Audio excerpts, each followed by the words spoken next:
بسم الله الرحمن الرحيم. قال شيخ الإسلام محمد بن عبد الوهاب بن سليمان بن علي رحمه الله تعالى: اعلم أرشدك الله لطاعته أن الحنيفية ملة إبراهيم أن تعبد الله وحده مخلصا له الدين. ونحن وقفنا عند أن تعبد الله وحده مخلصا له الدين، یعنی حنیفیت ملت ابراهیم همین است که تو باید الله را عبادت کنی تنها، مخلصا له الدین، برای او دین رو چی کرده؟ اخلاص کرده. برای الله دین رو باید که تو اخلاص کنی، تازه کنی. وقال الشارح، يعني شيخ صالح بن فوزان بن عبد الله الفوزان حفظه الله تعالى: قوله أن تعبد الله وحده، قول مؤلف که میگود تو باید الله را عبادت کنی تنها، مخلصا له الدین، برای او دین را اخلاص کنی. هذه ملت ابراهیم، ملت ابراهیم همین است. مفهوم؟ چی بود است؟ ان تعبد الله مخلصا له الدین، یعنی الله را عبادت میکنی مخلصا له الدین، برای او در دین اخلاص کرده. تجمع بین الامرین، ان تعبد الله مخلصا له الدین، بین دو چیز را، بین دو کار را جمع آورده است. این دو چیز در نظر دارد: العباده والاخلاص، عبادت و اخلاص. یعنی عبادت میکنی الله را و در عبادتت اخلاص میکنی. فمن عبد الله ولم يخلص له الدين، کسی الله را عبادت کند و برای الله در دین اخلاص نکند، لم تكن عبادته شيئا، عبادت و یگان چیز نمیشه. مفهوم؟ کسی اخلاص یعنی که مثلا کسی الله را عبادت کنه که اخلاص ندارد، عبادتش لم تكن عبادته شيئا، عبادت یگان چیز نیست. فمن عبد الله، پس کسی الله را عبادت کند، فصام، پس روزه دارد، و حج کند، و صلی، نماز خواند، و اعتمر، عمره کند، و تصدق، صدقه دهد، و زکات دهد، و فعل کثیرا من الطاعات، و انجام دهد بسیار از انواع طاعت و عبادت ها را، لکنه لم یخلص لله عز وجل فی ذلك، ولی او در این کارهای نامبر شده برای الله اخلاص نکند. اما لانه فعل كل ذلك رياء، یا اینکه وای همه اونها را برای خودنمایی یا که خودشنوانی کرده است. فهمیدید؟ ریاء او سمعه، او انه خلط عمله بشیء من الشرك، یا که آمیخته کرده عملش را به یگان چیزی از شرک، که دعای غیر الله، همچون دعای غیر الله، والاستغاثة بغیر الله، بغیر الله دادخواهی کردن، و الذبح لغیر الله، برای غیر الله ذبح کند. فإن هذا لم يكن مخلصا في عبادته، چنین کس مخلص نیست در عبادتش، یعنی در عبادتش چی ندارد؟ اخلاص ندارد. بل هو مشرک، بل برعکس این انسان مشرک است. وليس على ملت ابراهیم علیه الصلاة والسلام، و در ملت ابراهیم علیه الصلاة والسلام نیست. مفهوم؟ كثير ممن ينتسبون إلى الإسلام اليوم يقعون في الشرك الأكبر. بسیار از کسانی که خود را به اسلام نسبت میدهند، یعنی من مسلمانم میگفتگی کسها امروز در شرک اکبر افتیده ایستادند. یقعون، در شرک افتیده ایستادند، ولی اونا چی دارن؟ دعوا دارن با مسلمانان. خیلی من بیان میکنند مثلا از جمله شرکی اکبر چیست؟ من دعای غیر الله، همچون دعای غیر الله، غیر الله رو میخوانند، و عبادت القبور والاضرحه، و همچون قبر پرستی و گنبد پرستی، و الذبح لها، و برای قبرها و مزارها ذبح کردن. چقدر انسان هستن که برای مزارها چیکار میکنن؟ مرغ و گاو و گوسفندها میکشن. و نظر لها، و نظر میبیند برای اونها. و الطوافی میشه اونجا ختم. و الطوافی بها، در اطراف اونها طواف کردن.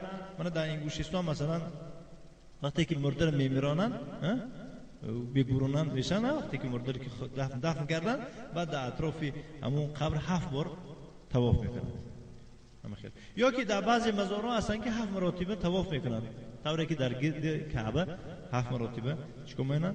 طواف میکنن، دور میزنن. و تبرک بها، و همچنین مثلا تبرک یعنی برکت طلب کردن به اون قبرها، برای برکت گفته یا الله برکت یاد گفته، مثلا رفته از اونها برکت میطلبن. ولی نعم ولی استغاثه بالاموات، و به مرده ها دادخواهی کردن و غیر از اینا دیگه از انواع شرک اکبر. و هم یقولون، و حال اون که اونها با چی میگن در برابر چنین افعال شرک‌آمیز؟ انهم مسلمون، اونها مسلمانن. با هؤلاء لم يعرفوا ملت ابراهیم علیه الصلاة والسلام، چنین کسها ملت ابراهیم علیه الصلاة والسلام را نشناختن. حالا اگر میشناختن این خیلی نمیکردن. التي عليها نبيهم محمد صلى الله عليه وعلى آله وسلم، آن چنان ملت است که در همان از پیغمبرشان محمد صلی الله علیه وسلم. لم يعرفوها، خلاصه او را نشناختند، او عرفوها، یا شناختند که نباید این کارها را کرد، و خالفوها، مخالف او کردند، ضد او رفتار کردند. على بصیرة والعیاذ بالله، دیده و دانستند. فهمیدید؟ دیده و دانستند. و هذا اشد، این با گناهش شرکش اشدی تره اون آدمی که کورکورانه شرک میکند.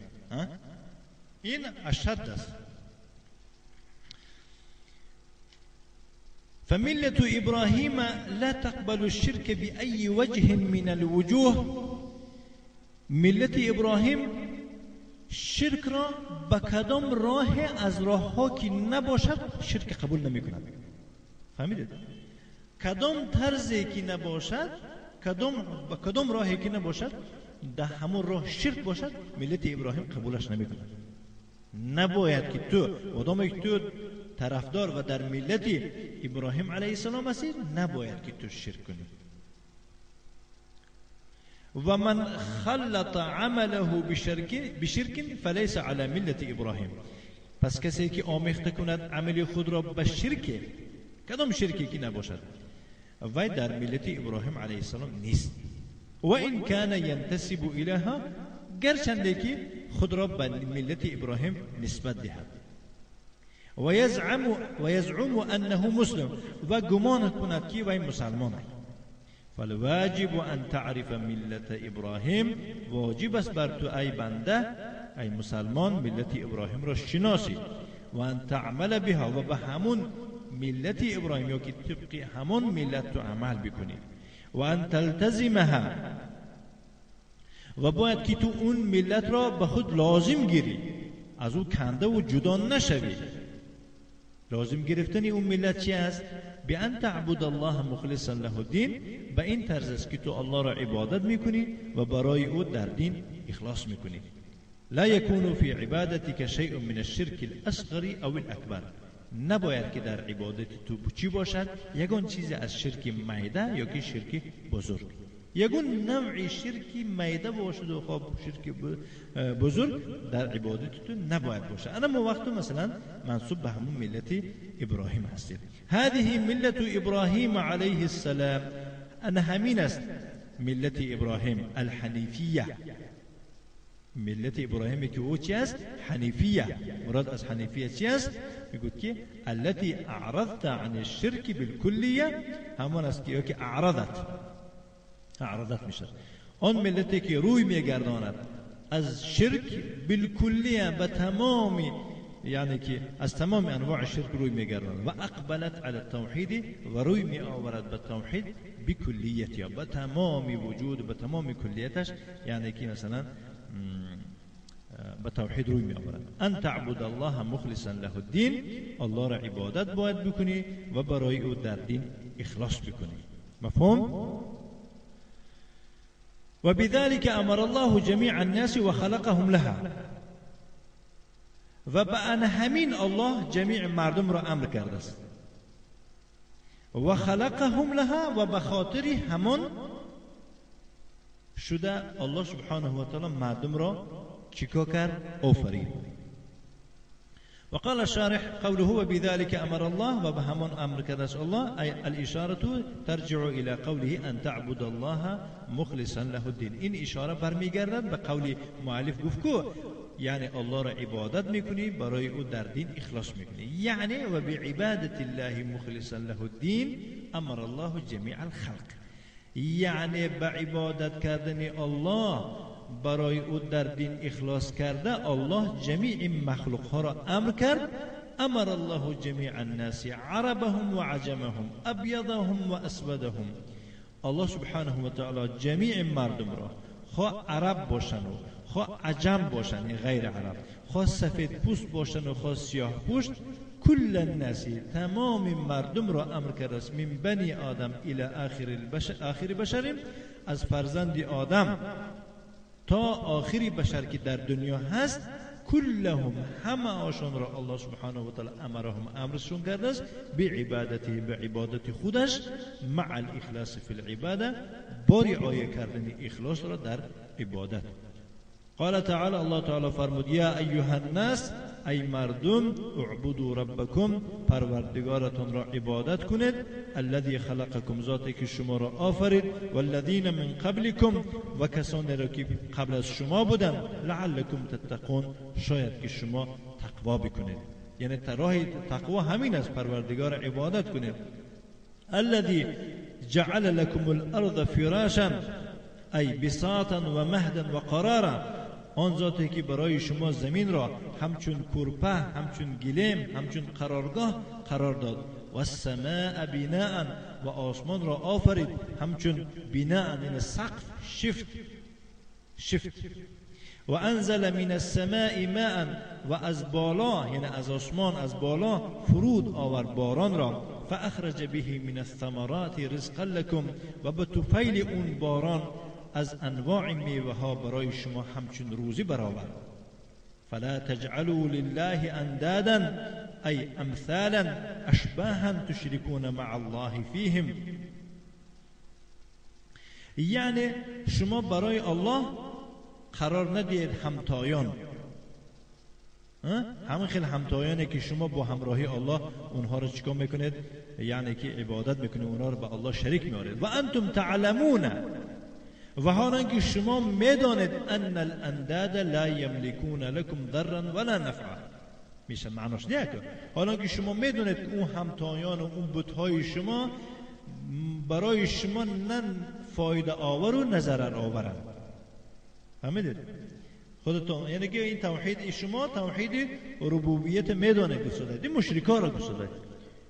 مشرکا توحید ربوبیت میدونستن که آخر برای ما گفتید الله تعالی انتم تعلمون، شما میدونید که الله تعالی، یعنی که شما میدونید که اون بت‌ها از دستشون نه ضرر میبیاد نه فایده.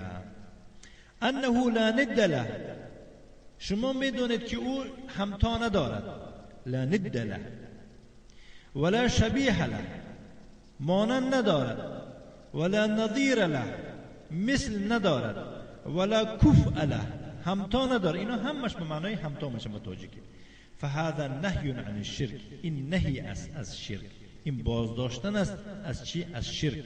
از کدام شرک؟ الاکبر، از شرک اکبر. و عن الشرک الاصغر، و بازداشتن است از شرک کوچک میده.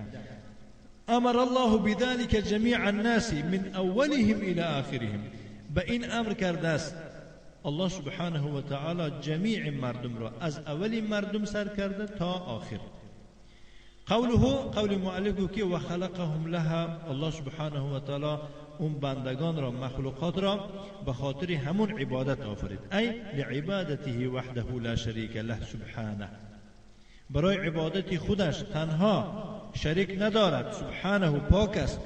خلق من اجلها، مردم را آفریده شده است به خاطر همان. ذلك كما في قوله تعالى، این همچنان است در قول الله تعالی فرمود که و ما خلقت الجن والانس الا ليعبدون، من جنها و انسانها را نه آفریدم مگر به خاطر عبادت خویش. یعنی و ما خلقت الجن والانس الا ليعبدوني، من انسانها جنها را تنها به خاطر عبادتی خودم آفریدم گفته ایستاده است. و امروا بذلك فی قوله تعالی و به همان مأمور شدند در قول او تعالی که یا ایها الناس اعبدوا ربکم، ای مردم پروردگارتون عبادت کنید، الذی خلقکم، ذاتی که شما را آفرید. هذا معنى قول الشیخ، این است معنای قول سخن شیخ. خلقهم لها، گفت که اونها را به خاطر همان آفریده است، یعنی به خاطر عبادت. و امرهم بها، و به همان عبادت ایشان را امر کرد. و عبدو، گفت که امر. جمع الامرین، در اینجا دو چیز را در بر گرفته است در قول او که و بذلک امر الله جمیع الناس و خلقهم لها، و به همان الله جمیع مردم را امر کرد و به خاطر همان شده، یعنی جمیع مردم را آفرید. کما قال تعالی، طوری که الله تعالی فرمود که و ما خلقت الجن والانس الا لیعبدون، من جن ها و انسان ها را نیافریدم مگر به خاطر عبادت خویش. فقوله تعالی و ما خلقت الجن والانس، قول الله تعالی که گفت که من جن ها و انسان ها را نآفریدم، ای الله هو الخالق، این الله را خالق بودنش دلالت کرده است. هو الذی خلق الاشیاء كلها، او ذات است که تمام چیزها را، همه چیزها را آفرید. و من ذلك انه خلق الجن والانس، از جمله او تعالی آفرید جن ها و انسان ها را.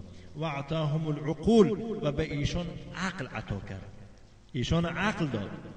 و کلفهم بعبادته وحده لا شریک له، و ایشان تکلیف کرد، یعنی فرمایش داد به عبادت خودش تنها، شریک ندارد. خصهم بالامر بعبادته، مخصوصا آنها را امر کرد به عبادت خودش. چرا؟ لأن الله اعطاهم عقولا، زیرا اینکه از درون دیگه هم مخلوقات را دیده اینها را عقل داد. و اعطاهم ما یمیزون به بین الضار والنافع، به ایشان آن چیز عطا کرد که به طفیل وی فرق میکنند بین ضرر و فایده. والحق والباطل، فرق کردن میتونن، یمیزون، جدا میکنن بین حق و باطل را.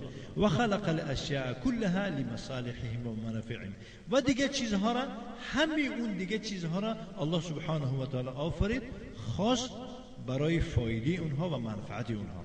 یعنی من و شما را الله سبحانه و تعالی برای عبادت خودش آفریده و دیگه مخلوقات را برای فایده من و شما آفریده است. دیدید؟ قال تعالی، الله تعالی فرمود که وسخر لكم ما في السماوات و ما في الارض جميعا منه، ای كلها من عنده وحده، و رام گردانید برای شما آنچه را که در آسمان ها است و آنچه را که در زمین است، همه اونها از او هستند، یعنی همه اونها از نزد الله هستند تنها. کل مسخر لبنی آدم، همه اینها مطیع فرزند آدمند، یعنی در زیر اطاعت فرزند آدمند. من اجل ان یستعینوا به، بخاطر چی؟ بخاطر اینکه به اونها یاردم گیرند. علی ما خلقوا من اجله، به انجام دادن آن چیزی که به خاطر همون چیز آفریده شدند، یعنی یاردم شو شود با انجام دادن، با اجرا کردن اون چیزی که الله به خاطر همون چیز آفریده شد، یعنی برای عبادت کردن یاردم شود گفته. و هو عبادت الله سبحانه، مراد از همون چیزی که به خاطر همون چیز آفریده شده اند عبادت الله سبحانه و تعالی است که و ما خلقت الجن والانس الا لیعبدون، من جن و انسانها را تنها به خاطر عبادت خود آفریدم گفت. والجن عالم من عالم الغیب لا نراهم، جنها اینها یک عالم از عالم غیب، ما اونها را دیده نمیتوانیم. و هم مکلفون بالعباده، اونها نیز تکلیف کرده شده اند به عبادت. و منهیون عن الشرک، اونها نیز منع کرده شده اند از شرک، طوری که من و شما را منع کرده شده است. و عن المعصیت مثل بنی آدم، و از معصیت نیز ایشان را منع کرده شده است مانند بنی آدم. لکن یختلفون عن بنی آدم فی الخلقه، ولی از بنی آدم فرق میکنن در چی؟ فی الخلقه، در آفرینش، در رنگ و رو، در آفرینش. اونا از دیگه الیمنت آفرینش دیگه، دیگه شکل و دیگه نمود دارن، من و شما دیگه. اما من ناحیه الاوامر والنواهی فهم مثل بنی آدم مأمورون و منهیون. اما از ناحیه‌ای بگیم که مثلا از جهت امر و نهی اونها مانند بنی آدم امر کرده شده و منع کرده شدند. والجن عالم من عالم الغیب. با تکرار میکنه شیخی، جنها اینها یک عالم از عالم غیب هستند که لا نراهم، ما ایشان را دیده نمیتوانیم، لکنهم موجودون، ولی که اونها وجود دارند، یعنی در وجود هستند.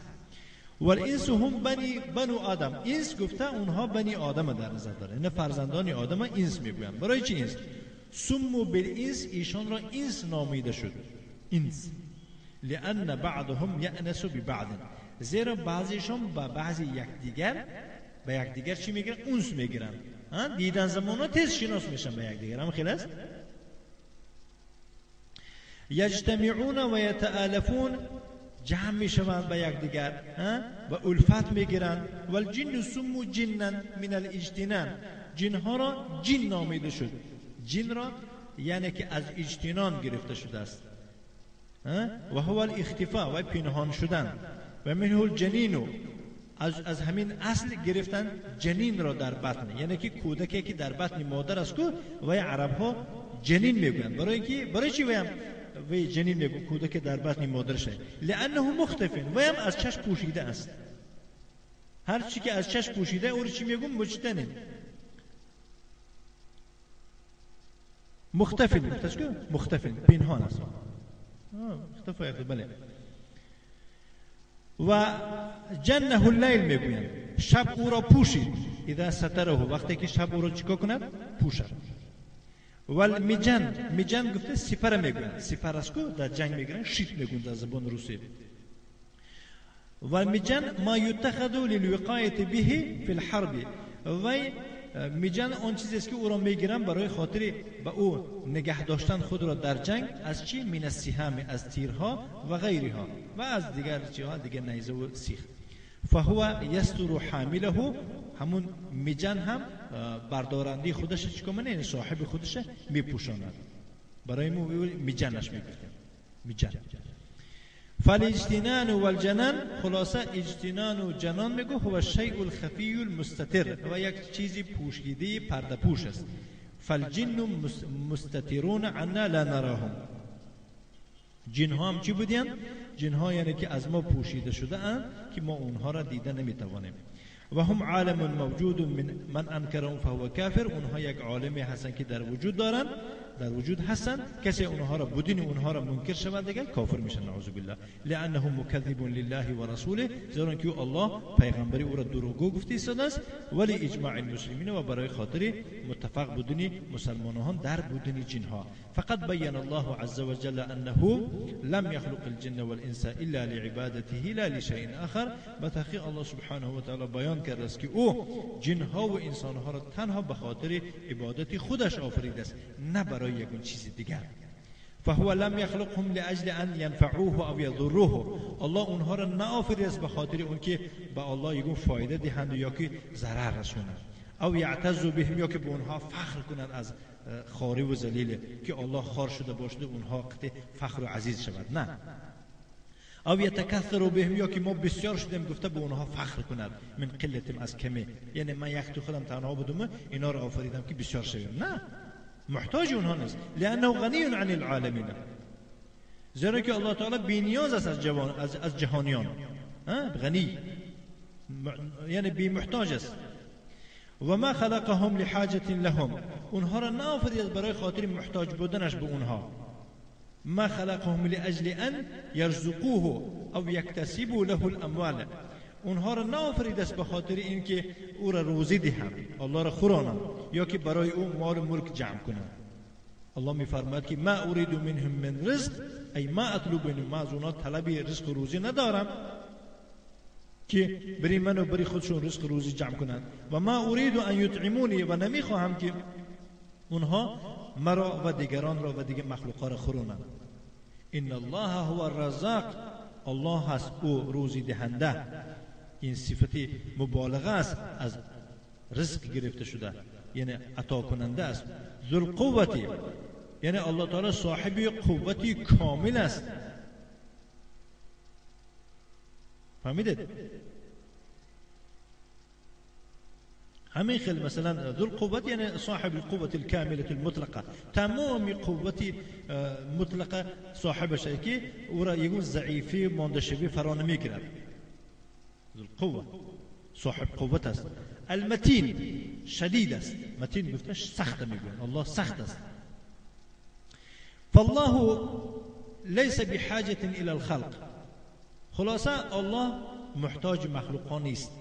وإنما خلق الخلق والإنس، خلق الجن، وإنما خلق الجن والإنس لشيء واحد فقط، و تنها او جنها و انسانها را به خاطر یک چیز آفریده است، و هو ان یعبدوه، خاطر مقصد چیه؟ او را عبادت کنند. و هو لیس بحاجة الى عبادتهم، حالان که او خودش هم محتاج عبادت اونها نیست. و انما هم محتاجون الیها، خودشان محتاج همون عبادت هستند. چرا؟ لانهم اذا عبدوا الله اکرمهم و ادخلهم الجنه، زیرا که ایشان چون الله را عبادت کنند الله اونها را اکرام میکنند و به جنتش داخلشون میکنند. فمصلحة العبادة راجعة إليهم، خلاصه فایده عبادت به خودشون برمیگردد. و مضرة المعصیة عائدة إليهم، و ضرر معصیت هم به خودشون برمیگردد. اما الله جل و علا، اما الله جل و علا باشد، لا تضره، اونجا خطا دیگه کورش میکنه انام میشه، لا تضره معصیت العاصی، الله را ضرر نمیرسوند معصیتگر، ولا طاعة المطيع، ولا تنفعه طاعة المطيع. لا تضره معصية العاصي ولا تنفعه طاعة المطيع، الله را ضرر نمیرساند معصیتگر و فایده هم نمیدهد اطاعتگر. قال سبحانه و تعالی، الله سبحانه و تعالی فرمود ان تکفروا انتم، در پایان ویسکه برو بردارش میده حال میبید طورش، اگر شما همتان کافر شوید، نعوذ بالله، و من فی الارض جمیعا، و کسانی که در روی زمین هستند همه، فان الله غنی حمید، بدرستی الله محتاج نیست، بایست، حمید ستوده شده است، تعریف کرده شده است، از تعریف نمی افتد. یعنی الله لا تضره معصیت العاصی، الله را ضرر نمی رساند معصیتگر، ولا تنفعه طاعت المطیع، و فایده هم نمی رساند اطاعتگر. و انما هذا راجع الى الخلق انفسهم، برعکس اینا همش برمیگردن، فایدهشون و ضررشون به سوی خود مخلوق ها. ان اطاعوه انتفعوا، اگر اطاعتش کنند فایده میبرند، و این عصوه، اگر از او عاصی شوند تضرروا بمعصیته، ضرر میبینند خودشان به سبب عاصی شدن او. و معنی یعبدون یوحدون، در کتاب نومده اونجا باید مینویسه که دلیل کما قال تعالی و ما خلقت الجن والانس الا لیعبدون، و معنی یعبدون یوحدون، معنی یعبدون چیه؟ من توحید من، یعنی که توحید من رعایه کنند. قوله و معنى يعبدون يوحدون أي يفردون بالعبادة، مرا در عبادت تنها دانند. فالعبادة والتوحيد بمعنى واحد، عبادت و توحید هر دو به یک معنا هستند، هر دو یک معنا دارند. التوحید يفسر بالعبادة، توحید را به عبادت تفسیر کرده می شود، والعبادة تفسر بالتوحید، و عبادت را به توحید تفسیر کرده می شود. و معناهما واحد، معنای هر دوشون یک است. ففي هذا رد على من فسر التوحيد بأنه الإقرار بأن الله هو الرازق، هو الخالق الرازق المحيي المميت المدبر. در این معنا میگوید رد است ضد کسانی که تفسیر میدهند توحید را به چی؟ به اینکه این اعتراف کردن است به اینکه الله آفرنده، روزی دهنده، زنده کناننده، میراننده، چاره بیننده است. مانند جماعی تبلیغیان میگن که توحید چیست؟ توحید آن است که الله رازق است، رازق بودنش دونی، اعتراف کنی، زنده کناننده است، میراننده است، این اعتراف کنی. این خطا است، این کافران میگفتن. معنی توحید همینه. این یکم نوع توحید است، توحید ربوبیت است. اما این آیتان دیگه اومده ساده است که و معنی یعبدونی یوحدونی، این توحید کدومه؟ الوهیت در نظر دارد. بله. فهذا ليس هو التوحيد الذي خلق الخلق من اجله. این آن توحیدی نیست که مخلوق ها را به خاطر او آفریده شده است. و انما خلق الخلق من اجل توحید العباده، و برعکس آفریده شده است مخلوق ها را به خاطر توحید عبادت و هو توحید الالوهیه که او را توحید الوهیت می‌نامند. اما من اقر بتوحید الربوبیه، اما کسی که اعتراف کنه توحید ربوبیت را بس فقط، لیس موحدا، و به این اعتراف کردنش چی نمیشد؟ موحد نمیشد، اهل توحید داخل نمیشد. و لیس من اهل الجنه، اهل جنت هم نمیشد، بل هو من اهل النار، برعکس او از اهل دوزخ است، نعوذ بالله، لانه لم یأتی بالتوحید الذي خلق من اجله، زیرا که او بجان نآورد، اجرا نکرد توحید را که به خاطر همون توحید آفریده شده بود. و مراد از اون توحیدی که به خاطر او الله سبحانه و تعالی او را آفرید، کدام توحید است؟ هو العباده، و عبادت است. باید که توحید عبادت به جا می‌آورد، توحید عبادت هم میگه. وصلى الله وسلم على نبينا محمد وآله وصحبه وسلم تسليما مزيدا.